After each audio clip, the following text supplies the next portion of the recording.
Hey, welcome back to the channel. Today I wanted to do a beginner video on the bench or fly tying work area.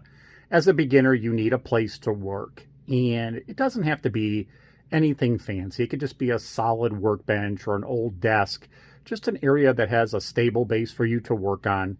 More importantly, I think it needs to be well lit and it needs to be organized. So let's take a closer look at my particular bench, which by the way is nothing fancy, but I think very effective. So as you can see, I work on this bench with a rubber mat. I find the rubber mat to be great because it doesn't slip or slide. Nothing moves on it. My vise doesn't move. And it's rubberized. So if I get glues or other adhesives on there, it seems to clean up pretty well.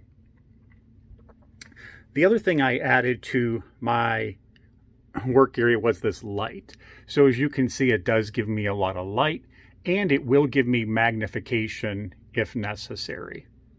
And then what I did was just apply some little pieces of magnets on the base so I can put some flies on there while I'm working so they don't fall and get lost.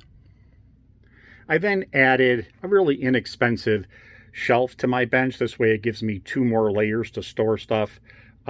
On the top, as you can see, is where I like to keep my tools up here out of the way of young people or the pets. It also helps me make sure that I'm conscious of, some of the sharp objects and not leaving them out where, like I said, pets or kids could get to them. And then as you can see, I have different just containers I bought from craft stores to store different types of materials, foams, felt. And then below you'll see it has plenty of space. I actually bought a container at the craft store for beads. Yes, you do see nail polish here. That's a trick I learned. You can do some nice stuff with some nail polish. I've got some beaded threads, which I use to make legs on my own. Some markers for coloring and some fly boxes. But again, I like this cheap shelf because it stores a lot of stuff and keeps it out of my way while I'm working. Then I was lucky enough to receive this fly tying chest as a gift, and it has been a lifesaver.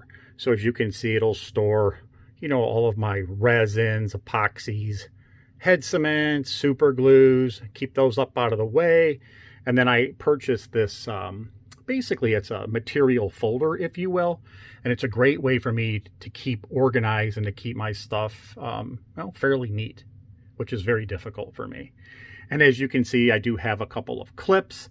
I've learned that for clamps, I can use chip clamps, bag clamps. Just be creative. You can find a lot of really, really inexpensive solutions for that.